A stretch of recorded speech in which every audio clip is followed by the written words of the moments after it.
riche, avec tous les pauvres qu'il a autour de lui, parce qu'il faudrait tout le temps les aider.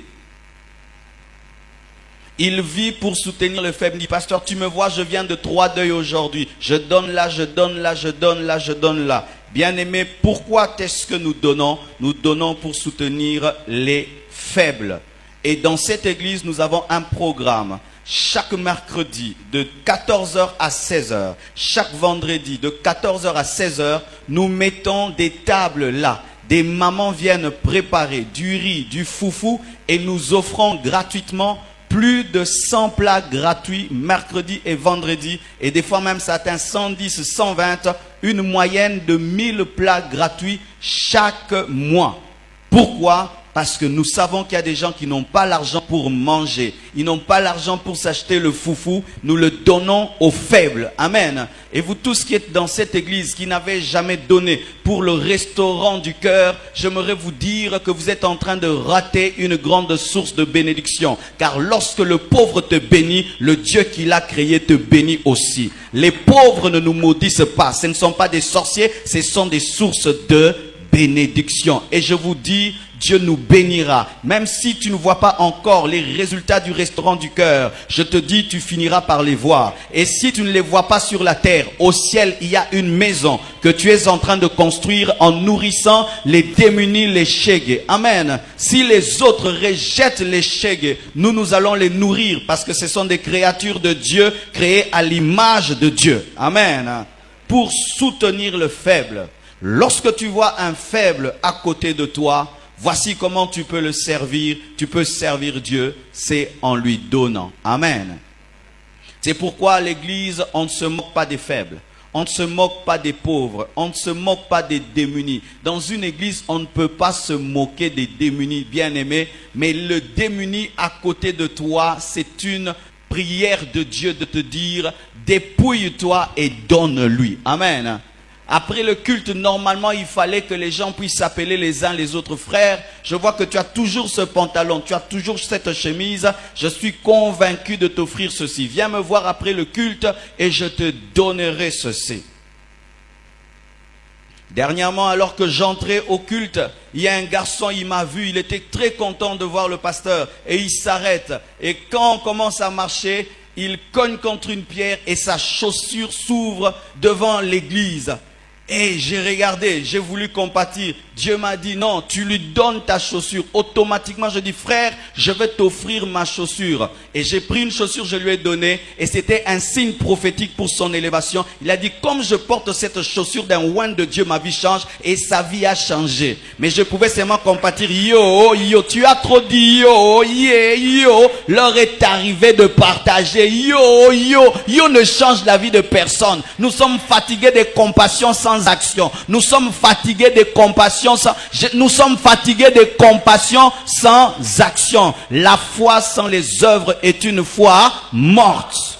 Ne dis pas que tu as la foi. Démontre ton amour, démontre ta foi. Troisième chose. Pourquoi donner? Car il est sage d'investir les biens éphémères afin de récolter les biens éternels. Alléluia. Dis à ton voisin, vanité de vanité, tout est vanité. Pose-lui cette question. Est-ce que tu te souviens de ta première chaussure? Tu l'as oublié. La couleur? Oublié. La marque? Oublié. Mais nous amassons des choses que nous allons oublier. Est-ce que tu te souviens de ton premier pantalon? Oublié.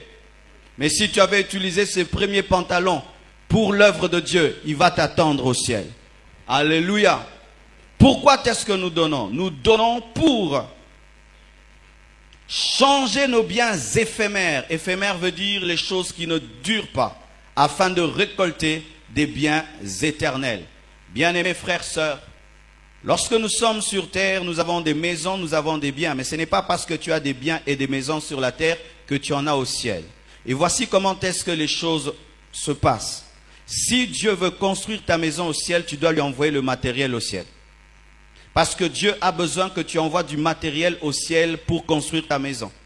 Et comment est-ce que Dieu construit ta maison? C'est chaque fois que tu fais du bien sur la terre, le bien que tu fais sur la terre est transformé en matériaux pour la construction de ta maison céleste. Jésus-Christ dit à ses disciples, je m'en vais vous préparer une place. Mais il n'a pas dit comment. Mais j'aimerais te donner cette révélation que la maison qui est construite pour toi est construite par toi. Ce n'est pas qu'on croise les bras et Jésus construit pour nous des maisons. Non, nous lui donnons le matériau. C'est-à-dire que ton chantier a besoin que tu envoies le ciment. Mais le ciment que tu envoies, ce n'est pas le ciment de cette terre. Ce sont des bonnes œuvres. Lorsque tu fais du bien aux gens, ça se transforme en pierre pour ta maison céleste. Et il est possible que tu puisses avoir des biens sur la terre, mais au ciel tu es pauvre. Et voici comment est-ce qu'opèrent les personnes sages. Elles transforment et transfèrent leurs biens éphémères en biens éternels, car il est possible de transformer une chose qui peut disparaître en une chose qui ne disparaîtra jamais. Alléluia. Donc, bien-aimés, nous donnons par sagesse. Je sais que sur la terre, j'ai gagné des biens, mais je sais que je les perdrai. Je les investis dans l'œuvre de Dieu, et lorsque je vais au ciel, je vois tout ce que j'avais me suivre là-bas, mais multiplier. Alléluia. Jésus-Christ l'a dit, vendez ce que vous possédez et donnez-le en aumône. Faites-vous des bourses qui ne s'usent point, un trésor inépuisable dans les cieux, où le voleur n'approche point, où la teigne ne détruit point, car là où est votre trésor, là aussi sera votre cœur. Qui a dit cela? Jésus. Quatrième chose. Pourquoi donner? Parce que Dieu veut nous bénir par ce moyen. Dieu veut te bénir par ce moyen. La Bible dit ceci. Donnez, il vous sera donné. On versera dans votre sein une bonne mesure, serrée, secouée et qui déborde. Car on vous mesurera avec la mesure dont vous vous serez servi. Luc 6, verset 38. Qui dit ça? Jésus. Tu veux qu'on te donne, tu dois donner. Amen. Hein? Tu veux qu'on t'offre, tu dois offrir. Tu veux que les gens soient touchés. Lorsque tu as un problème, sois touché quand les autres aussi ont des problèmes. Tu veux que les gens puissent te donner des grandes choses, donne aussi des très grandes choses. On va te mesurer selon la mesure que tu utilises pour mesurer les autres. Mais souvent nous donnons des petites choses et nous voulons recevoir des grandes choses. Nous donnons des choses qui ne nous touchent pas et nous voulons qu'on nous donne des choses qui touchent. Nous voulons recevoir des choses de qualité alors que nous donnons aux gens des choses qui ne sont pas de qualité. Dieu te donnera selon ce que tu donnes. Amen. Hein? C'est Jésus qui le dit. C'est la parole qui le dit. C'est Jésus qui le dit. Donc, bien-aimé, prier ne suffit pas dans la vie chrétienne. Il ne faut pas seulement jeûner, il ne faut pas seulement prier, il faut aussi donner. Il faut accompagner tes prières des offrandes, des cadeaux, des aumônes aux pauvres, à l'œuvre de Dieu. Mélange ces choses et Dieu te bénira au travers des hommes. Amen. Cinquièmement, nous donnons pour remercier Dieu au sujet de ses bienfaits, pour rendre grâce à Dieu. Nous donnons pour dire à Dieu merci. Nous donnons à Dieu pour lui rendre grâce pour ses hauts faits. Noé bâtit un autel à l'Éternel. Il prit de toutes les bêtes pures et de tous les oiseaux purs et il offrit des holocaustes sur l'autel. L'Éternel sentit une odeur agréable et l'Éternel dit en son cœur, je ne maudirai plus la terre à cause de l'homme, parce que les pensées du cœur de l'homme sont mauvaises dès sa jeunesse, et je ne frapperai plus tout ce qui est vivant, comme je l'ai fait. La Bible dit que Noé a bâti un autel à l'Éternel après le déluge, et il a offert toutes les bêtes pures en holocauste. Il voulait dire à Dieu, je te remercie parce que tu as protégé ma famille et tu nous as sortis du déluge. Et pour dire à Dieu merci, il ne s'est pas seulement agenouillé, il n'a pas seulement levé les mains. Merci Seigneur, tout le monde est sauvé, oh gloire, alléluia. Mais il a regardé dans ce que Dieu lui avait donné, il a pris des holocaustes, il les a offerts à Dieu. Amen. Hein? Mais nous, qu'est-ce que nous faisons? Oh merci Seigneur, tu m'as donné une maison. Oh, merci Seigneur, tu m'as donné une voiture. Merci Seigneur, j'ai raté cet accident. Alléluia, ramamamama. Amen. Un jour, un homme fait ceci. Il tombe malade et il est guéri miraculeusement. Mais il devait payer une facture de 14 000 $ pour son opération. Qu'est-ce qu'il a fait? Il a pris les 14 000 $, il les a donnés à l'église parce qu'il dit, j'allais les donner à l'hôpital.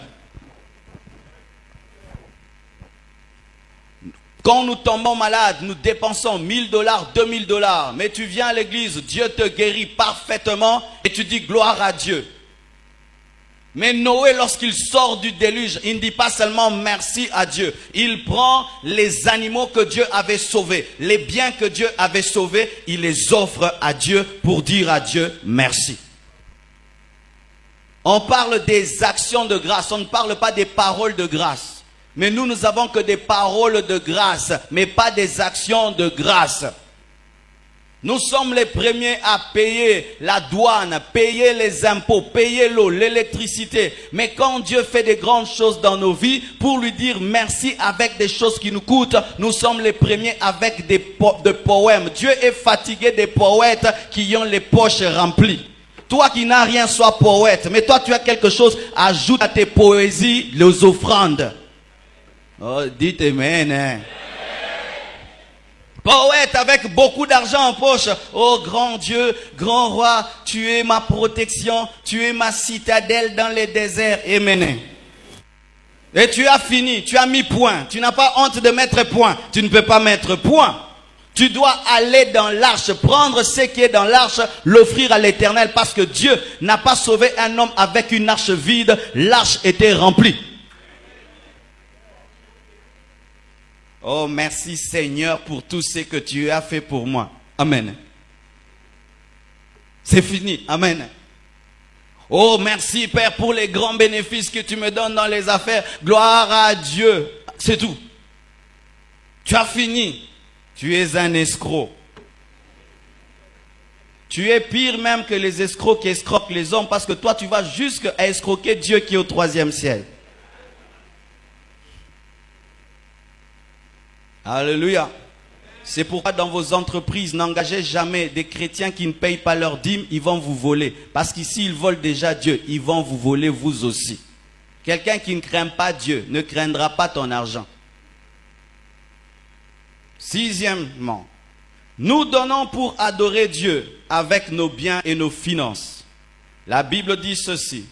Et Abraham dit à ses serviteurs, restez ici avec l'âne, moi et le jeune homme. Nous irons jusque-là pour adorer et nous reviendrons auprès de vous. Genèse 22, verset 5.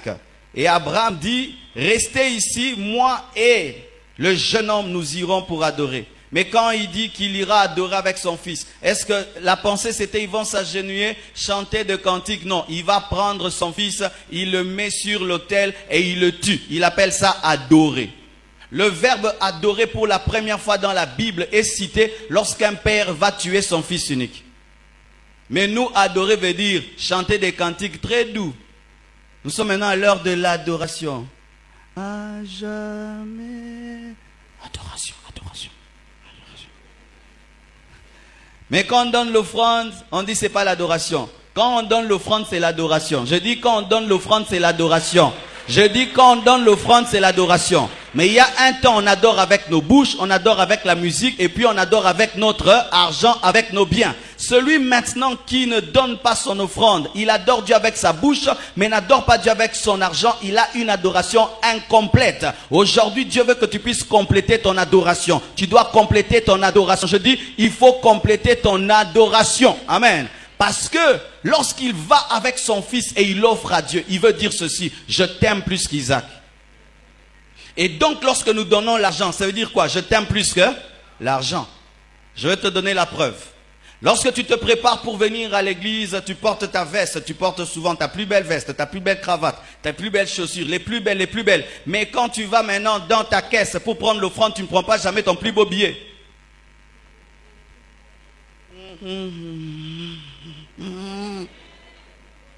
Ici, tu mets les francs congolais, ici, 10 dollars, 5 dollars, 100 dollars. Mais quand tu veux t'habiller, tu cherches la plus belle veste. Tu ne cherches jamais la plus mauvaise veste. La plus belle veste, les plus belles chaussures, le meilleur parfum parce que c'est dimanche. Mais quand il faut aller vers l'offrande, tu files 100 dollars, 50, tu vas vers les 500 francs. Très bien habillé, mais rien dans les poches. Nanko, il a tous les ça à la maison.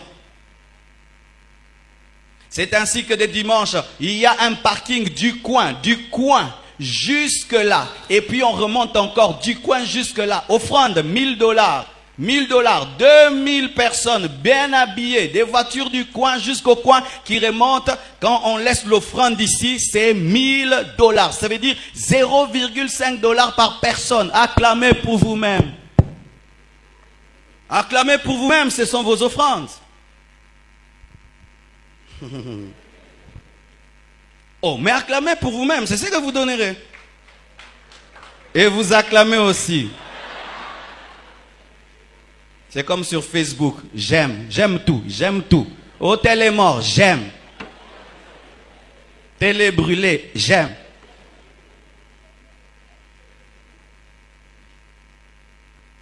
Alléluia. Septièmement, parce que le spirituel a besoin du matériel pour se manifester. Parce que le spirituel a besoin du matériel pour se manifester. Nous donnons pour soutenir l'œuvre de Dieu qui est spirituelle. La Bible dit ceci. Les 12 étaient auprès de lui avec quelques femmes qui avaient été guéries d'esprits malins et de maladies.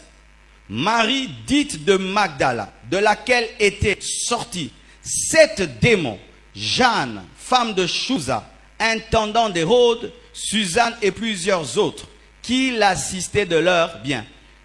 Luc 8, verset 2 à 3. Luc 8, verset 2 à 3. Qui l'assistaient de leurs biens. Ils assistaient qui? On répétait. Ils assistaient Paul, Pierre, Jésus, le créateur du ciel et de la terre, avait des femmes qui le suivaient seulement pour lui donner l'argent. Jamais il leur a dit, rentrez, partez, je suis le Fils de Dieu, j'ai toute l'onction. Mais la Bible permet qu'on les cite. Pour dire quoi? Même si ton ministère est ouin, s'il n'est pas soutenu financièrement, ce ministère ne va pas se manifester. Alléluia. Pourquoi est-ce que nous donnons dans l'œuvre de Dieu? Parce que l'œuvre de Dieu est spirituelle, mais l'œuvre de Dieu a besoin de se matérialiser. Ce micro a été acheté avec l'argent. Cette chair a été achetée avec l'argent. Tout ceci a été fait avec l'argent. Il n'y a pas un ange qui est descendu du ciel, qui nous a donné des micros, qui nous a donné des baffles, qui nous a donné ses pots. Je peux raconter l'histoire de tout ce qui est ici. Je peux raconter l'histoire de tout ce qui est ici et je vais trouver un homme, je vais trouver une femme, je vais trouver quelqu'un qui l'a fait. Mais nous sommes dans une mentalité que l'œuvre de Dieu spirituelle doit continuer spirituellement alors qu'il faut donner pour que l'œuvre qui est spirituelle puisse toucher les gens physiquement. La parole, tant qu'elle était esprit, ne pouvait pas mourir à la croix. C'est lorsque la parole s'est faite chair qu'elle a pu sauver le monde entier. Tant que la parole était spirituelle, elle ne pouvait pas sauver le monde. Et des fois, bien aimé, on peut avoir une grande vision, mais sans argent, on ne peut l'accomplir. Avec l'argent, je peux mettre un gradin là. Là et là et là. Et on peut mettre ici même 5000 personnes avec l'argent. Au coin là, je suis en train de voir un hôpital indien qui se construit à la première rue. Bien aimé, c'est mon chemin. Je vois comment est-ce que ça pousse comme un champignon. Mais c'est du ciment, mais ça pousse. Tu sens qu'il y a l'argent. Mais ils mettent l'argent dans quoi? Ils mettent l'argent pour piquer les gens. As-tu déjà été à Gombe? Tu as déjà vu le terrain de golf? Comment est-ce que c'est vaste? Comment est-ce que c'est beau? Ils achètent tout ça pour creuser des trous. Et des gens en pantalon très bien habillés avec des petites battes, là, avec des petits bâtons. Ils tapent dedans. Rien que pour ça.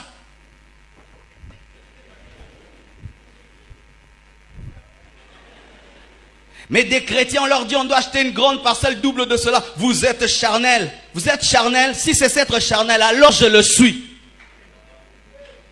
Quelqu'un qui achète tout un quartier, qu'est-ce qu'il veut faire? Il veut mettre un terrain de football, c'est normal. Mais quand on vous dit on doit acheter une parcelle pour Dieu, on est charnel. Maté à kaka zui à côté à dimanche kaka oyo. Kaka oyo nde na zui.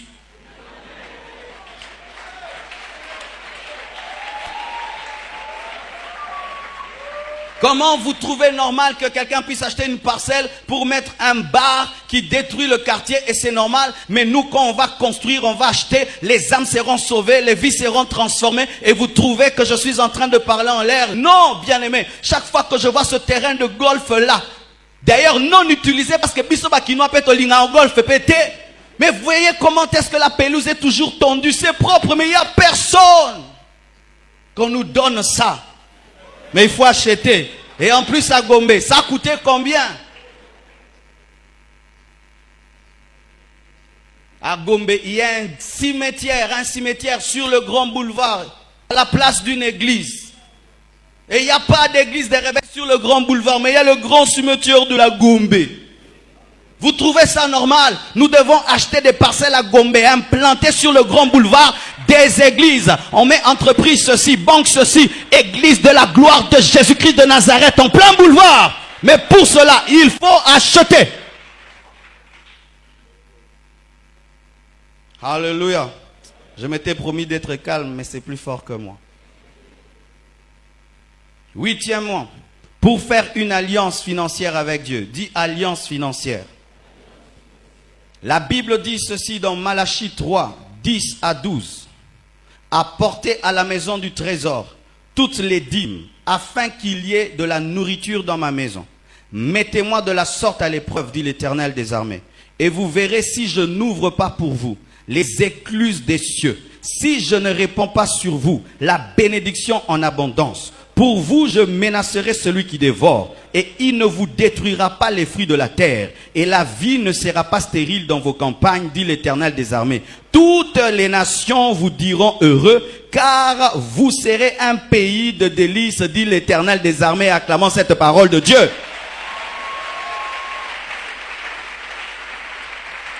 Nous donnons à Dieu pour faire une alliance financière. Seigneur, je te donne, toi tu protèges mes finances. Seigneur, je te donne, toi tu chasses celui qui dévore. Seigneur, je te donne et tu me protèges contre les magiciens, les féticheurs qui veulent détruire mes affaires. Alléluia. Lorsque tes affaires sont combattues, donne une offrande à Dieu afin qu'il puisse protéger tes finances. Au Bénin, lorsque tout le monde s'en va, les gens rentrent à la maison et au marché, on laisse tout sur place. Vous voyez des gens qui vendent au marché et rentrent à la maison mais laissent la marchandise sur place. Pourquoi? Personne n'y touchera parce que c'est protégé par les démons. Mais si la puissance de Dieu protège ta marchandise, c'est plus que quelqu'un qui est allé chercher les fétiches au Bénin. Mais comment est-ce que la puissance de Dieu va protéger ta marchandise si Dieu ne trouve rien dans tes affaires? Tu fais des bénéfices, tu ne donnes rien pour l'œuvre de Dieu et tu penses que Dieu va protéger tes finances. Il dit, si vous donnez vos dîmes, vos offrandes, c'est alors que je menacerai celui qui dévore. Des fois, bien-aimé, quand certaines personnes viennent me voir au bureau, pasteur, j'avais beaucoup d'argent, maintenant j'en ai plus. Pasteur, j'avais beaucoup d'argent, mais je suis par terre. Dieu me pousse toujours à leur poser cette question. Quand tu avais l'argent, est-ce que tu payais ta dîme? Quand tu étais riche, est-ce que tu payais la dîme? Quand tu étais riche, est-ce que tu payais ta dîme? Je suis par terre, Dieu m'a abandonné. Est-ce que tu payais tes dîmes lorsque tu étais riche?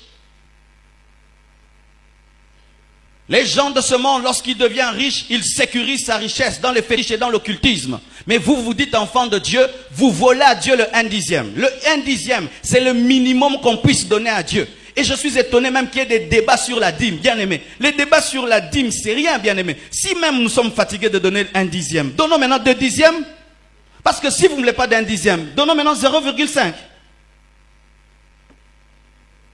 Le Seigneur te donne 10 000 $. Pendant 10 ans, tu gagnes 10 000 $. Jamais tu n'as pris 1000 $ pour donner pour son œuvre. Et puis tu es par terre, tu te plains. Non, comment tu peux te plaindre? Tu as récolté ce que tu as sémé.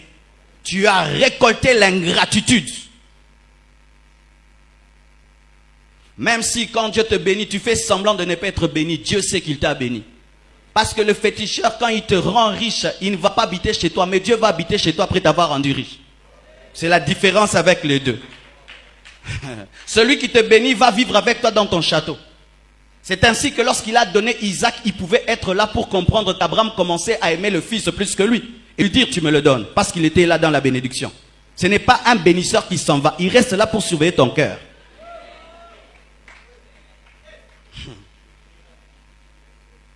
Alors chaque fois que vous voulez voler Dieu dans vos dîmes, dans vos offrandes, cachez-vous dans un endroit où il ne viendra pas.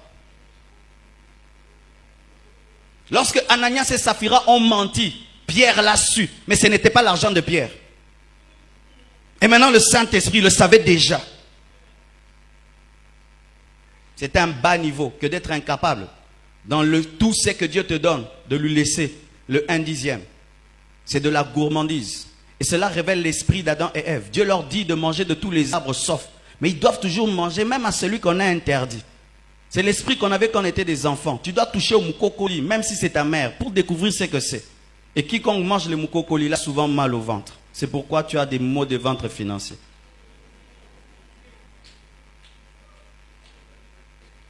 Dites Amen.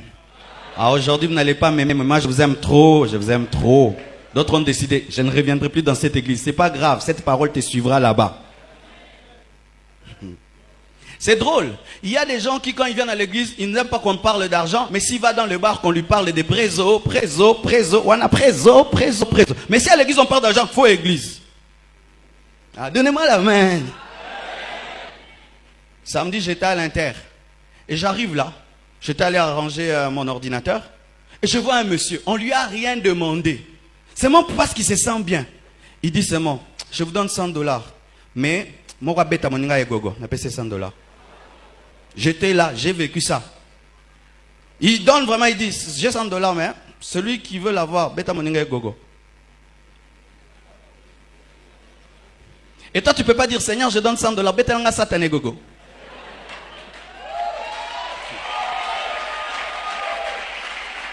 À l'occasion de rien. Lui-même voit seulement des filles jolies, il a envie de leur donner. Est-ce que tu ne vois pas la beauté de Dieu? Est-ce que tu ne vois pas la gloire de Dieu? Est-ce que tu ne vois pas la splendeur de Dieu? Oui, il y a des papas ici, s'il y a seulement des jolies filles. Il voit aussi la beauté de Jésus, les besoins de l'œuvre de Dieu. Vois ça, vois ça. Oui, combien tu donnes ailleurs? Mais quand tu viens à l'église, on parle de l'argent, tu es fâché. Mais il y a des endroits où tu donnes, on ne te demande même pas.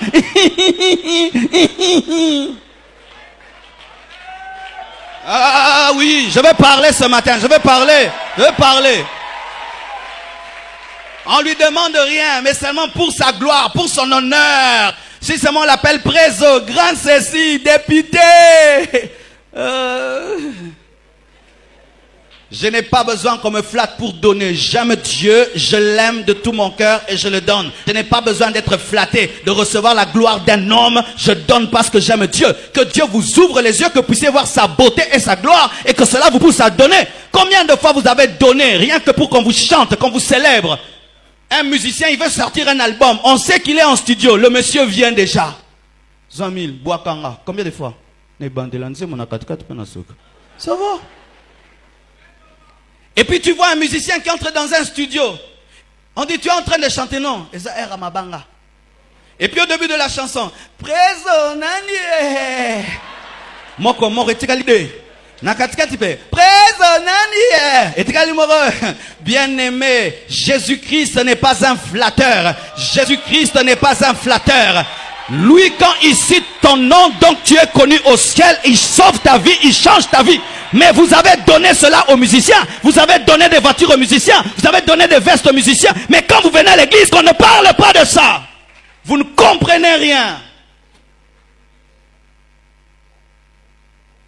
Des gens qui disent, moi quand j'étais dans le monde, je faisais ceci. Qu'est-ce que tu fais dans l'église? Qu'est-ce que tu fais à l'église? Quand j'étais dans le monde, quand tu étais dans le monde, tu as acheté une voiture pour une concubine, une maison pour une concubine. Depuis que tu es chrétien, qu'est-ce que tu as fait? Quand tu étais dans le monde, qu'est-ce que tu n'as pas fait pour ta copine? Qu'est-ce que tu as fait pour Dieu? Même vous les femmes, qu'est-ce que vous avez fait pour des hommes? Qu'est-ce que vous avez fait pour des hommes? Pour que les hommes vous aiment. Qu'est-ce que vous faites ces derniers temps pour les hommes? Pour qu'ils vous aiment. Qu'est-ce que vous faites? Blackberry, $400.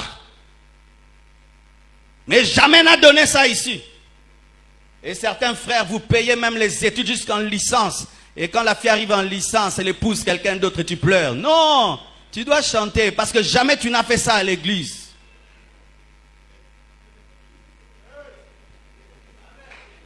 Vous n'allez pas m'aimer aujourd'hui, mais je veux vous dire la vérité. Nous nous plaignons quand on parle d'argent à l'église, mais ailleurs, on est content. D'ailleurs même, on dit, tu n'as pas de besoin, tu n'as pas de besoin, tu n'as pas de besoin. Tu achètes le lait, le poudre et tout, sans appel de fonds. Mais à l'église, pourquoi on parle d'argent? Ton problème, c'est que tu penses que tu es plus sage que Dieu. Alléluia. Et les personnes qui disent que la dîme, ce n'est pas dans le Nouveau Testament. Prenez un verset de la dîme dans le Nouveau Testament. Oh, la dîme n'est pas dans le Nouveau Testament. Jésus lui-même a parlé de la dîme. Luc 11, versets 41 à 42. Luc 11, 41 à 42. Arrache ça si tu n'aimes pas ça. Déchire ça, qu'il y ait un trou dans ta Bible.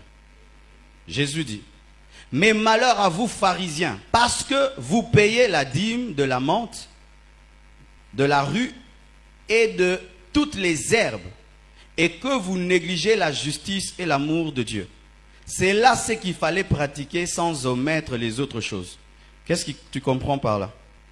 Jésus-Christ était contre que les pharisiens puissent donner la dîme de la menthe, de la rue, de toute herbe, mais tout en vivant dans l'injustice et dans la méchanceté, mais n'avaient pas annulé la dîme. C'est pourquoi il dit, pratiquer la justice et l'amour sans omettre les autres choses. Les autres choses, c'est quoi? C'est la dîme. Jésus est contre les gens qui donnent la dîme dans le péché. Il est contre les gens qui payent la dîme dans le mal et dans l'injustice. Mais une fois que tu vis dans l'amour et dans la justice, paye ta dîme. Amen. C'est ce que la Bible dit. Jésus-Christ n'a pas dit, vivez dans la justice et l'amour, ne payez pas la dîme. Il a dit non. Premièrement, la justice et l'amour, et ensuite viendra la dîme. Il n'a pas enlevé la dîme, mais il a dit que la priorité, c'est d'abord la justice et la fidélité. Alléluia. 9. Pourquoi donner? Pour vaincre l'égoïsme et la cupidité. La Bible dit dans Matthieu 19, versets 21 à 25. Jésus lui dit, si tu veux être parfait, va, vends ce que tu possèdes, donne-le aux pauvres, et tu auras un trésor dans le ciel. Puis viens et suis-moi. Après avoir entendu ces paroles, le jeune homme s'en alla tout triste, car il avait des grands biens. Jésus dit à ses disciples, je vous le dis en vérité, un riche entrera difficilement dans le royaume des cieux. Je vous le dis encore, il est plus facile à un chameau de passer par le trou d'une aiguille qu'à un riche d'entrer dans le royaume de Dieu. Les disciples ayant entendu cela furent très étonnés et dirent, qui peut donc être sauvé? Acclamons la parole du Seigneur. Il s'agit de Matthieu 19, 21 à 25. Que dit cette parole? Qu'un chameau peut entrer dans le ciel plus facilement qu'un riche. Qu'il est difficile à un riche d'entrer au ciel. Est-ce que c'est faux? Est-ce que c'est vrai? C'est vrai. Parce que Jésus l'a dit. Pourquoi est-ce que les riches entreront difficilement au ciel? Ce n'est pas parce que Dieu est contre la richesse. Ce n'est pas parce que Dieu aime la richesse et la pauvreté. Le problème des riches, le voici. L'orgueil et la cupidité. Les riches sont souvent des orgueilleux et des cupides. Car plus un homme a l'argent, plus il aime encore plus d'argent. 2, plus un homme a l'argent, plus il se sent supérieur aux autres. Et il développe la nature de Lucifer. Bien-aimé, si tu es dans cette église et Dieu t'a donné des moyens, fais attention à 2 choses, l'orgueil et la cupidité. Ne viens jamais à l'église comme un riche, viens à l'église comme un enfant de Dieu. Alléluia. Ne viens jamais à l'église comme un riche, viens à l'église comme un enfant de Dieu. Sinon, cette richesse que tu as te perdra. C'est pourquoi je suis contre un évangile de la prospérité qui ne prêche pas le brisement. Car prêcher aux gens de devenir riches sans les enseigner l'humilité, c'est les pousser à aller en enfer. Donnez-moi l'amen. Vous allez voir un riche pour danser à l'église, c'est difficile, n'est-ce pas? Envoyer un riche à l'église, c'est difficile, n'est-ce pas? Un riche aller dans les deuils de l'église, c'est difficile, n'est-ce pas? Un riche venir au veillées, c'est difficile, n'est-ce pas? Un riche chanter à la chorale, c'est difficile, n'est-ce pas? Toi qui es riche, tu es orgueilleux ou brisé? Oui, car Jésus en parle, bien-aimé, qu'il est difficile à un riche d'entrer au ciel. Et c'est vrai, c'est difficile. Plus Dieu t'élève, plus l'orgueil vient dans ton cœur. Je vous donne un exemple personnel. Un jour, j'ai fait un lavage de pieds ici. Le Seigneur m'avait dit de laver les pieds des collaborateurs. L'église était toute petite. J'ai lavé ça avec joie, rapide. Dernièrement, je suis en train de prêcher sur l'élévation. Et j'entends de ma bouche sortir une phrase que je n'avais pas prévue. Venez vendredi, je vous laverai les pieds. Quand elle est sortie, j'ai voulu rattraper les paroles et c'était sorti. Ce n'était pas au programme. Et puis, vendredi, je suis venu. J'ai cru que je le ferais facilement comme en ce temps-là.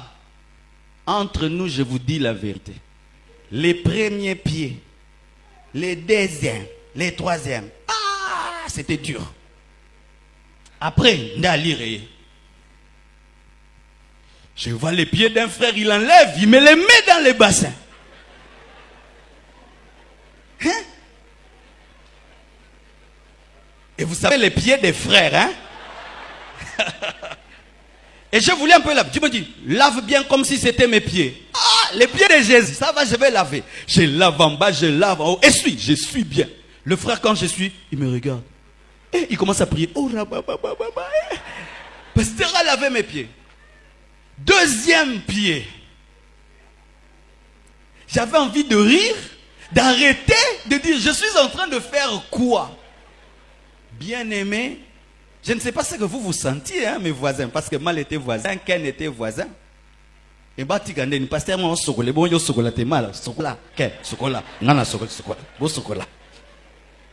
on a lavé les pieds des gens jusqu'à ce que l'eau est devenue noire. Mais tu dois toucher l'eau noire et tu laves. Quand j'ai fini, j'ai senti que j'étais né de nouveau. J'ai senti, je suis redevenu enfant de Dieu. Pourquoi? L'orgueil commençait à entrer en moi. Donc Dieu voulait que je fasse le lavage de pieds parce qu'il y avait une sémence d'orgueil qui commençait à naître en moi, que je suis devenu grand. Et depuis ce lavage de pieds, je suis redevenu petit. J'en avais besoin. Maintenant là, je ne suis même pas riche parce que je ne suis pas riche. C'est moi un peu élevé. Maintenant, toi qui es riche, ça doit être grand, hein? Est-ce que tu peux nous laver les pieds? Si on dit, papa, prends un bassin, lave-nous les pieds, tu le feras? Jésus a dit, lavez-vous les pieds les uns les autres. C'est pourquoi il y aura peu de riches au ciel. Non pas parce que Dieu les chasse, parce qu'ils se chassent par l'orgueil. J'aime les riches qui sont humbles, qui n'ont pas besoin de dire qu'ils sont riches. Tu sens seulement qu'il est riche, mais il dégage l'humilité, il dégage la simplicité. Pourquoi? La richesse peut devenir un piège. C'est-à-dire la bénédiction peut se transformer en malédiction. Et ce jeune homme riche vient auprès de Jésus, rempli de spiritualité. Il obéit à tous les commandements. Et il dit à Jésus-Christ, qu'est-ce que je dois faire? Il pensait que Jésus allait lui dire, tu es parfait. Jésus le regarde, il trouve qu'il est très spirituel mais cupide. Il dit, vends tout ce que tu as et donne aux pauvres. Le culte a pris fin à l'immédiat. La relation a pris fin. Il est rentré à la maison triste parce qu'il avait beaucoup de biens. Si le Seigneur te demande de donner tout ce que tu aimes, le Seigneur, tu vas en retraite. Seigneur, parle-moi. La voix, la véritable te parle. Mon fils, vends tout, donne aux pauvres. Qui fera? Maintenant, vous qui dites que vous ne ferez pas, pourquoi vous cherchez la volonté de Dieu? Pour qu'il te révèle l'homme de ta vie, hein? Et les voyages que tu feras. Chaque fois que nous donnons à Dieu, nous dominons la cupidité. Chaque fois que tu prends une somme d'argent qui te fait mal, tu as la victoire sur la cupidité. Chaque fois que tu offres à Dieu des choses qui te coûtent, tu as la victoire sur les biens matériels. Chaque fois que tu prends des choses qui ont de la valeur, tu donnes aux gens, tu as la victoire sur les biens de ce monde. Amen. Mais les gens qui sont attachés aux biens matériels, qui ne partagent pas, sont des matérialistes. Comment on peut savoir que tu es matérialiste? C'est lorsque tu ne partages pas le matériel. Il y a une sœur qui m'a dit, pasteur, moi j'ai un péché que je n'arrive pas à abandonner. J'ai dit lequel? Je pensais qu'elle allait me parler de l'impudicité et tout. Je n'arrive pas à partager la nourriture. Ah, c'est pas la nourriture. Moi là, vraiment pas moyen. Et toi, qu'est-ce que tu n'arrives pas à partager? Mais tu dis que tu adores Dieu. Tout ce que tu ne sais pas partager, tu l'adores. Nous donnons pour accomplir nos vœux. Dis à ton voisin, nos vœux. La Bible dit dans 1 Samuel 1, verset 27 à 28, « C'était pour cet enfant que je priais, et l'Éternel a exaucé la prière que je lui adressais. Aussi, je veux le prêter à l'Éternel. Il sera toute sa vie prêté à l'Éternel, et ils se prosternèrent là devant l'Éternel. » Il s'agit de Anne. Anne a été stérile. Elle a demandé à Dieu un enfant et l'enfant n'est pas venu. Jusqu'à ce qu'elle a fait un vœu. Elle a dit, « Éternel, si tu me donnes un enfant, je te le donnerai. » Et quand vient l'enfant, Anne va au temple donner cet enfant, réaliser son vœu. Amen. Nous donnons parce que nous avons fait des promesses à Dieu. Si tu me bénis, je ferai ceci. Si tu me donnes, je ferai cela. Et comme Dieu a donné, comme Dieu a béni, nous accomplissons nos vœux. Je donnerai ceci pour l'œuvre de Dieu. Je donnerai ceci pour l'œuvre de Dieu. Quand Dieu te donne les moyens d'accomplir les vœux, tu le fais. Sachez ceci. Tu peux faire un vœu, il y a 10 ans, tu oublies, Dieu n'a pas oublié. Ce n'est pas parce que tu as oublié ton vœu que Dieu l'a oublié. C'est pourquoi quand vous faites des vœux, écrivez vos vœux. Écrivez vos vœux. Parce que Dieu peut te rappeler un vœu que tu as fait dans ton enfance. Écoutez cette histoire. Un homme de Dieu meurt et il se retrouve au paradis. C'était un pasteur d'une église de 5000 membres. Il avait laissé dans son compte en banque 150 millions de dollars et plus de 5 voitures de luxe. Mais lorsqu'il se retrouve au ciel, il se retrouve parmi les derniers. Et il dit à Dieu, comment est-ce que je me retrouve parmi les derniers au ciel? Moi qui avais une église de 5000 membres, qui avait construit des écoles. Dieu lui dit, parce que tout ce que tu faisais, tu le médiatisais. C'est un pasteur, s'il donne, il passe à la télévision. C'est pourquoi je suis contre ces choses où on aide les gens et on prend une caméra qui suit où est-ce que va le congélateur jusque chez la maman. Et on dit comment est-ce que le bishop est tellement gentil. Chaque fois que tu te vantes pour une chose que tu as donnée, tu as perdu la bénédiction. Chaque fois que tu te glorifies d'une chose donnée, tu as perdu la bénédiction. Et beaucoup d'enfants de Dieu, vous irez au ciel et vous n'aurez rien parce que vous vous êtes vanté des choses que vous avez données. La vantardise dans la chose donnée tue l'offrande. Et il se retrouve au ciel, il n'a rien. Et on l'amène, on lui montre une maison qui a quand même commencé à être construite. Et on dit, voici ta maison. Il dit, celle-ci. Dieu dit, voici ta maison.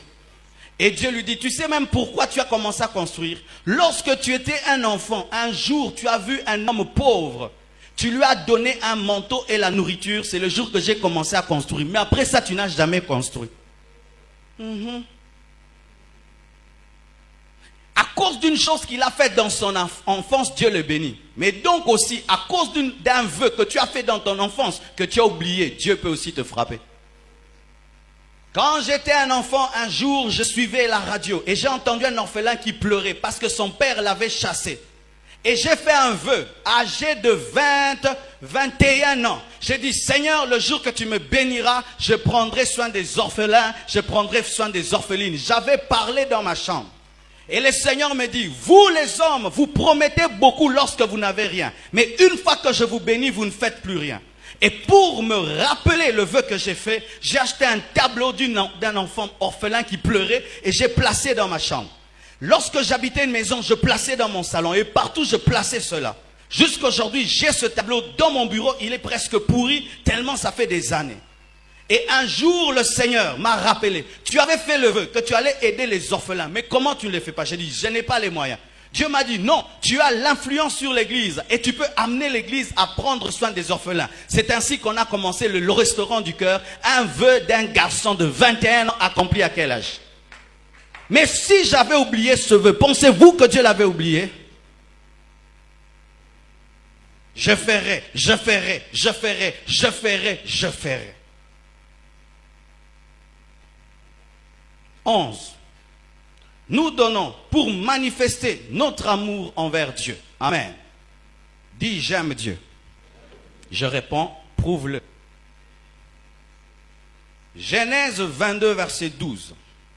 L'ange dit, n'avance pas ta main sur l'enfant et ne lui fais rien, car je sais maintenant que tu crains Dieu et que tu ne m'as pas refusé ton fils, ton unique.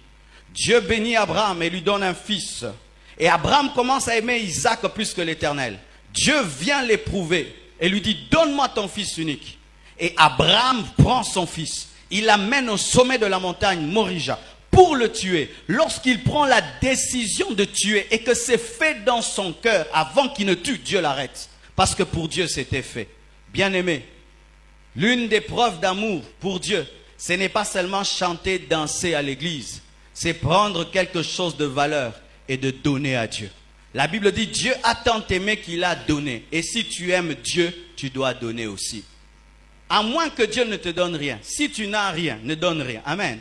Si tu n'as rien, donne des paroles, donne des phrases, évangélise, intercède, chante. Mais si tu as quelque chose, tu ne peux pas t'arrêter à dire seulement Dieu est bon ou j'aime Dieu. Il faut donner pour prouver que tu aimes Dieu. Alléluia. C'est dans le donner aussi que tu peux connaître le niveau de la crainte de Dieu d'un homme.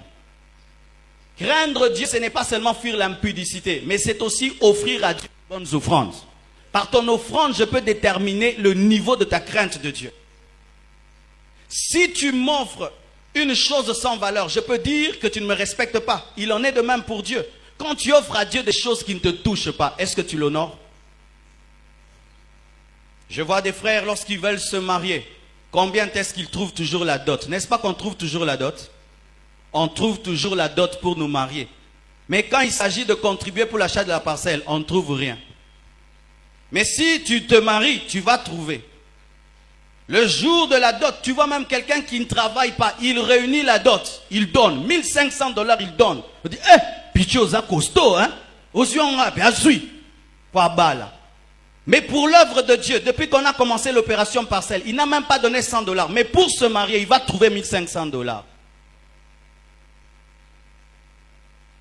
Il est capable de secouer ciel et terre, d'aller même chercher un oncle pour lui donner l'argent, épouser une femme. Mais quand on a un besoin pour acheter la parcelle, il ne peut pas secouer ciel et terre pour demander pour acheter. Quand tu as un besoin qui te touche, tu cherches le grand frère, la grande sœur, tu cherches, tu trouves. Mais pour cette parcelle, je n'ai rien, mais tu as des relations. Quand tu as des besoins égoïstes, tu touches tes relations. Mais quand l'œuvre de Dieu a des besoins, tu ne touches pas tes relations. Quand tu as des besoins personnels, tu marches et tu trouves. Mais quand c'est l'œuvre de Dieu qui a un besoin, tu ne marches pas. Bientôt, ce sera le mois de juin. Si au mois de juin, le bailleur dit, quittez ma parcelle, et on vient, on se tient là, on dit, il ne nous reste plus qu'un seul mois, sinon nous quittons. Est-ce que tu vas marcher comme tu marches pour avoir un visa, tu marches pour avoir une dot, tu marches pour avoir le minerval, tu vas marcher pour dire, je ramènerai au moins $100. Est-ce que tu le feras? Vous allez voir comment nous sommes très zélés dans autre chose, mais pas zélés pour l'œuvre de Dieu. Amen. Oh, vous m'aimez beaucoup ce matin.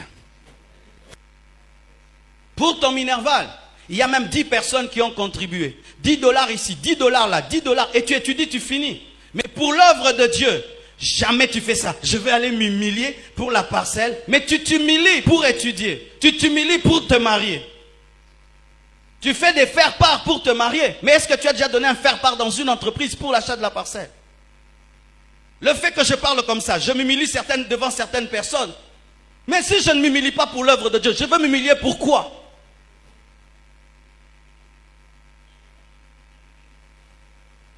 Alléluia. Autant nous sommes zélés dans autre chose, soyons zélés davantage dans l'œuvre de Dieu. Acclamons Jésus. Parce qu'au dernier jour, nous serons récompensés en fonction de ce que nous avons fait pour Dieu sur la terre. Écoutez maintenant cet équilibre.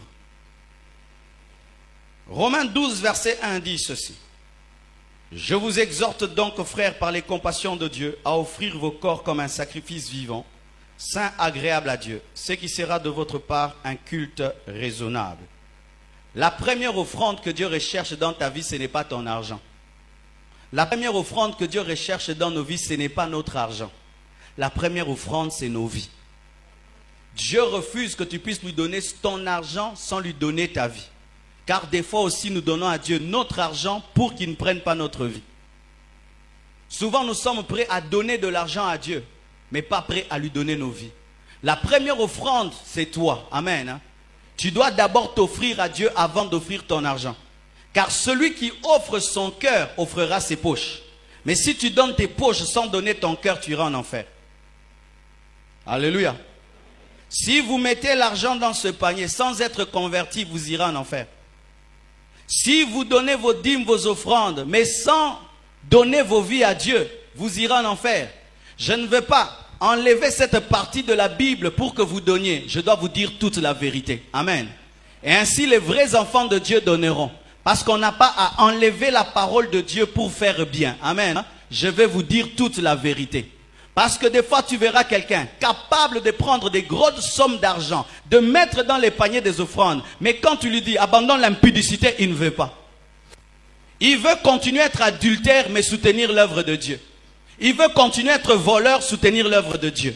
Ainsi vous voyez des gens très élevés dans ce pays, qui vivent dans le vol, mais ils aiment soutenir l'œuvre de Dieu. Dieu te demande d'abord de te repentir avant de soutenir l'œuvre de Dieu. Amen. Et un pasteur qui aime prendre ton argent sans te pousser à la conversion est un faux pasteur. Alléluia.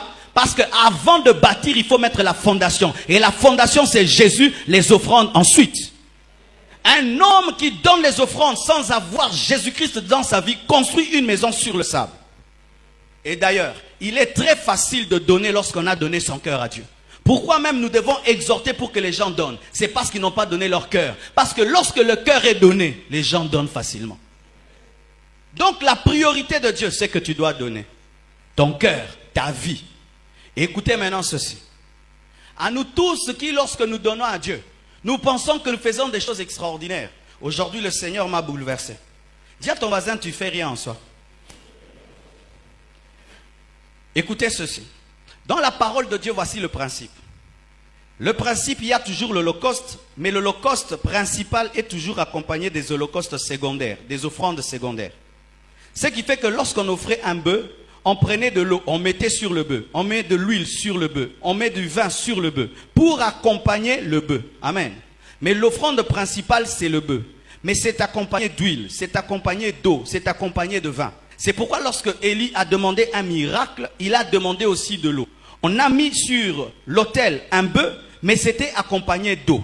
Et lorsque Paul vient parler de sa vie, de ses sacrifices, il ne les appelle pas sacrifices, il les appelle libation. Il les appelle l'huile, le vin et l'eau qui accompagnent le principal sacrifice qui est Jésus.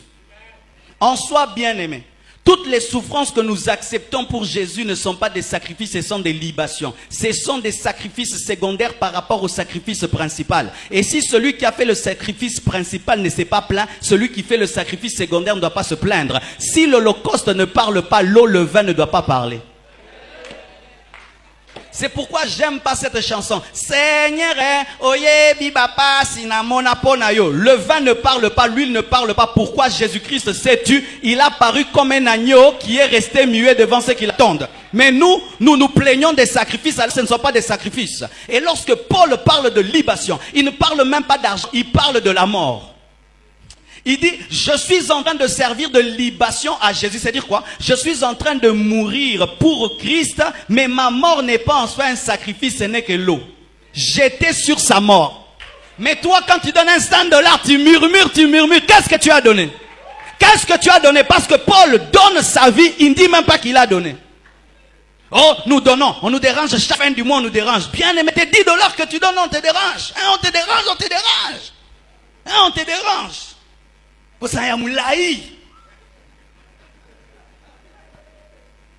Jésus, le Fils de Dieu, quitte le ciel pour la terre, il ne parle pas. Jésus, la parole faite chair, il ne parle pas. Le saint, il ne parle pas. Il meurt à la croix en silence de tout son cœur. Mais nous, quand on donne un petit $100, un $200, ah, j'ai donné. Bien aimé, tu as donné. Qu'on prenne le sang de Jésus-Christ et qu'on mette à côté de ton $50. Est-ce qu'on peut comparer ça? Chaque fois que je peux souffrir dans le ministère, je souffre avec joie parce que je ne fais rien par rapport à ce que Jésus-Christ a fait. Je prêche trop, je travaille trop. Non, bien aimé, c'est une grâce que de souffrir pour celui qui a vraiment souffert.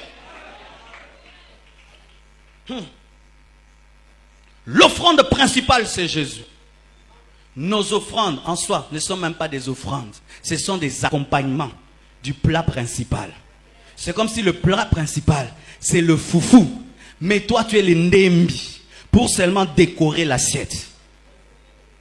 Des fois, vous allez dans certains restaurants. On met l'assiette, la nourriture est là. On met une fleur là, on met des trucs là. Et les Congolais mangent même ça alors que ça ne se mange pas. Ça ne se mange pas. Attention, tu auras mal au ventre.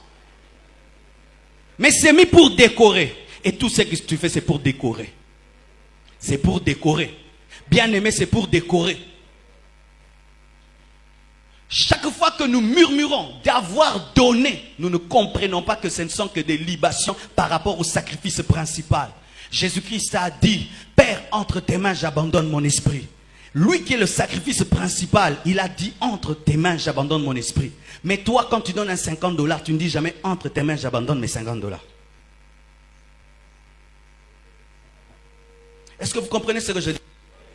Toutes ces plaintes que vous faites, j'ai donné, on nous dérange, j'ai donné, on nous dérange. Tu es en train de te plaindre pour l'eau et l'huile que tu es en train de verser sur le sacrifice principal. S'il y a quelqu'un qui doit se plaindre, c'est Jésus. S'il y a quelqu'un qui doit parler, c'est Jésus. Je suis en train de mourir pour des péchés que je n'ai pas commis. Et il n'a jamais parlé. Mais nous, bien-aimés, dans tout ce que Dieu te donne, il te dit seulement de donner 1/10. Tu parles, bien-aimé. Est-ce que nous devons même parler? Parce que lui devait prendre même la moitié. Pour tout ce qu'il te donne, il te touche seulement des fois de donner une petite somme. Mais nous parlons. Nous parlons. Parce que nous ne comprenons pas que nous sommes que des libations. Bien-aimés, dans le Nouveau Testament, il n'y a qu'un seul vrai sacrifice. Jésus. Dis avec moi Jésus. Et chaque fois même que tu fais quelque chose qui te blesse, bien-aimé, ce n'est qu'une libation. Écoutez Paul, alors qu'il est en train de mourir, il dit, je suis en train de servir de libation. C'est-à-dire que même si je meurs, ne dites pas que je suis un sacrifice. Je n'ai qu'accompagner le maître. Le jour qu'on a voulu tuer Pierre, on dit on va te tuer. Et il dit, je suis d'accord. Mais faites-moi cette grâce. Je ne peux pas mourir comme mon Seigneur. Parce qu'on voulait le crucifier comme Jésus. Il a dit, mettez ma tête en bas, mes pieds en haut. Parce que je ne peux pas mourir comme mon maître. Mais malgré qu'il meure, la tête en bas, les pieds en haut, il ne considère pas ça comme un sacrifice. Il trouve que c'est un privilège de souffrir pour celui qui a souffert pour lui. Mais toi, si seulement on t'arrête pour l'évangile, en prison, tu abandonnes Dieu comme Jean-Baptiste, tu commences à poser des questions. Est-ce que c'est lui ou quelqu'un d'autre? On te chasse de l'école, tu donnes l'argent ici.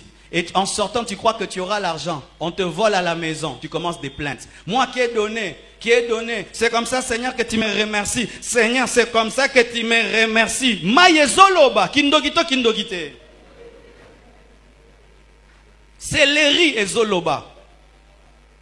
Est-ce qu'on va te manger? Ton sacrifice peut sauver quelqu'un? C'est l'œuvre de la croix qui sauve. Je peux me tuer ici, ça ne vous sauvera pas. Mais c'est Jésus qui vous sauvera. Et quoi que je fasse, bien-aimé, je n'ai pas à m'en plaindre. Depuis que je donne, ma vie ne change pas. J'ai donné, je n'ai pas vu. J'ai donné, je n'ai pas vu. Je vais arrêter. Je ne vois rien. Élie, pour provoquer le miracle, a dit, mettez sur l'autel 3 fois le signe de résurrection. Et il n'y a pas de résurrection sans mort. Ils ont versé de l'eau 3 fois sur l'autel. Bien-aimés frères, c'est une grâce qu'un grand puisse te demander. Imagine, je suis chez moi à la maison. Qui est là? Je vois le président qui entre. Il dit, pasteur, je passais là avec mon cortège, mais j'ai un problème de carburant. Est-ce que tu peux me donner un $100?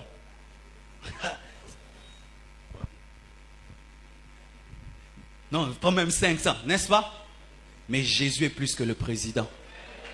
Il te dit maintenant, Pierre, j'ai besoin de ta barque. Tu penses qu'il, pour prêcher, il a besoin de ta barque parce qu'il a la capacité de prêcher sur l'eau car il marche déjà dessus. Il est en train de te faire une passe en or parce que ta barque est vide, afin que tu la remplisses. Toutes les fois que Dieu te demande, ce n'est pas lui qui a un problème, c'est toi qui as un problème, il veut le résoudre. Chaque fois que Jésus-Christ vient dans ta vie te demander une chose, c'est parce que tu as un vide. Et chaque fois que tu penses que tu as fait quelque chose en soi, il est en train de t'aider à t'aider toi-même. Je termine avec ce témoignage. J'ai passé un moment difficile dans ma vie. Et un jour, des grands hommes de Dieu sont venus à l'église. Et il fallait les bénir. Le Seigneur m'a dit de les bénir. On les a bénis. Et pendant une semaine, on ne savait pas bien manger à la maison. Galère totale parce que vous avez fait une offrande. Mais après cela, le Seigneur nous a bénis. Mais quand j'ai donné, je pouvais dire que j'ai créé des problèmes, alors que Dieu a créé ce problème pour me sortir des vrais problèmes. Car des fois, il faut souffrir pendant 3 semaines pour être dans la gloire toute ta vie. Je vais vous choquer en finissant. On ne donne pas pour recevoir. On donne parce qu'on aime. Si je viens vers ma femme blanche, je lui achète une chaussure. Je dis, c'est pour que tu me fasses les foufous. Je vais bien. Et je reviens, je lui donne un pagne. Je dis, ça, c'est pour que tu puisses me gratter les dos. Est-ce que je vais bien? Je lui donne pourquoi? Parce que je l'aime. Je n'attends rien en retour. Mais vous, pour que vous donniez, si tu donnes 100, tu auras 10 000. 10 000, 10 000, 10 000. Il vient donner. Bien aimé, ici, ce n'est pas la biaque. Ces paniers, ce n'est pas un endroit où on investit, c'est un endroit où on donne. Et je vais vous dire la vérité. Tu peux donner sur la terre, Dieu ne te rend jamais sur la terre. Il te garde tout au ciel. Oui, j'ai décidé dans ma vie de prêcher la Bible. Avec ces choses, donne, tu auras demain, donne, tu auras demain. C'est archi faux. Dieu peut faire que tu donnes, tu auras dans 10 ans. Ou tu n'as pas ça, ce sont tes enfants qui vont en bénéficier. Et il peut faire aussi que tu donnes aujourd'hui même tu vois, aujourd'hui même tu vois. Mais ce n'est pas nous de déterminer quand est-ce que nous allons récolter, parce que nous devons donner par amour. Si tu donnes l'or, tu auras le diamant. Quel message? Quel message? Si tu donnes, aujourd'hui même tu vas voir quel message. On pousse les gens à ne pas aimer Dieu, mais à se servir de Dieu. Donnez aujourd'hui parce que vous aimez Dieu. Donnez seulement parce que vous aimez Dieu. Que tu récoltes ou pas, parce que tu aimes Dieu. Ainsi, le diable ne viendra jamais t'amener à abandonner Dieu parce que tu n'as pas récolté. Mais si quand tu donnes, c'est pour récolter, un jour tu peux abandonner lorsque la récolte ne vient pas. J'ai offert ma voiture. Depuis que j'ai offert ma voiture, mes voitures commencent à s'abîmer. Mais je ne regrette pas, parce que j'ai donné à Dieu. Mais toi, si tu donnes ta voiture, et baby, ma voiture ne se confie. Ah! Aux terre stérile, hein? Terre stérile. Et je vous dis, depuis que j'ai donné des pannes, dernièrement même une moto a cogné ma Jeep et a enlevé les pare-chocs, même la moto. Je sors de la voiture, de la maison comme ça, je cogne la portière de ma propre maison, une partie s'en va, depuis que j'ai donné. Mais je suis heureux. J'ai donné à Dieu. Que je reçoive ou pas. Si même je vais marcher à pied, que je marche à pied, mais je ne regretterai jamais mon offrande. Mon offrande ne devient pas une offrande lorsque je récolte. Non, mon offrande est une offrande parce que j'aime Dieu. Tous ces parents qui font étudier vos enfants pour que demain ils puissent vous aider, n'est-ce pas que vous êtes déçus? N'est-ce pas que vous êtes déçus? Parce que vous étiez mal intentionnés. On fait étudier un enfant parce qu'on l'aime. On ne le fait pas étudier pour qu'il t'aide. C'est ainsi que vous commencez même à maudire vos propres enfants parce qu'en soi vous ne les aimiez pas. Vous vous aimez en eux. Comme tu sais que tu vas vieillir, tu les fais étudier pour qu'ils puissent prendre soin de toi quand tu vieillis. En soi tu ne l'as jamais aimé. Tu voulais te servir de lui. Et Dieu pour te punir, il prend soin de sa femme, il t'oublie toi. Et tu le maudis. Et tu es maudit toi-même aussi. Faites du bien sans attendre quoi que ce soit en retour. C'est pourquoi la Bible dit, lorsque tu veux faire une fête, invite qui? Les boiteux. Invite qui? Les aveugles. Ceux qui mangeront sans te dire merci. Tous ces enfants qui viennent manger sur le restaurant du cœur, est-ce qu'ils disent merci? C'est pourquoi nous sommes bénis.